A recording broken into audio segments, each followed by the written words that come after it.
नहीं, मुझे मालूम नहीं है। मैं तो आपके सामने यहाँ कार्यक्रम में खड़ा हूँ। ना मुझे किसी ने बताया, ना मेरे से किसी ने संपर्क किया। ये सब मैं रूठा हुआ ही नहीं हूँ।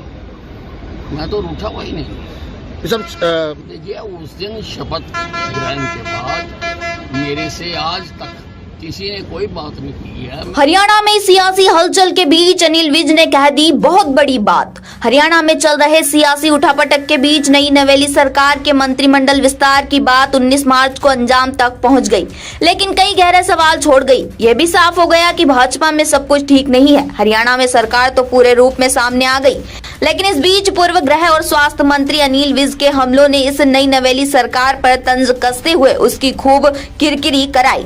दरअसल हरियाणा के पूर्व गृह और स्वास्थ्य मंत्री अनिल विज ने अपनी ही सरकार के खिलाफ बड़ा हमला बोला है। मीडिया के सवालों के जवाब में बड़ा खुलासा करते हुए विज ने कहा कि प्रदेश नेतृत्व में हुए बदलाव के बारे में किसी तरह की पूर्व सूचना नहीं थी। विधायक दल की बैठक में जब यह फैसला सुनाया गया तो मेरे ऊपर बम शेल गिरने जैसा था। कम से कम मुझे इस बारे में कोई जानकारी नहीं थी।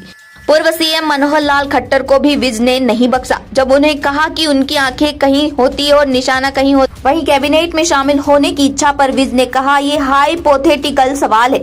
बताते चले बातचीत में विज ने अंत में कहा कि उन्हें करनाल के असंध में आज लोकसभा चुनाव प्रचार का आगाज करने आ रहे हैं। बीजेपी के राष्ट्रीय अध्यक्ष जेपी नड्डा के आने की भी कोई जानकारी नहीं। उन्हें मनाने की चल रही कोशिशों का भी उन्होंने पूरी तरह खंडन किया। उन्होंने कहा कि किसी ने उनसे कोई संपर्क नहीं किया है। मैं तो अंबाला में घर पर ही था। यदि मिलने आते तो हम उनको चाय पिलाते। अनिल विज की आज की बेबाक बयानी से साफ हो गया है कि नायब सैनी का नाम सीएम के तौर पर ऐलान करने के लिए चंडीगढ़ में हुई विधायक दल की बैठक छोड़ बीच में ही जाने के बाद आज भी उनकी नाराजगी कायम है।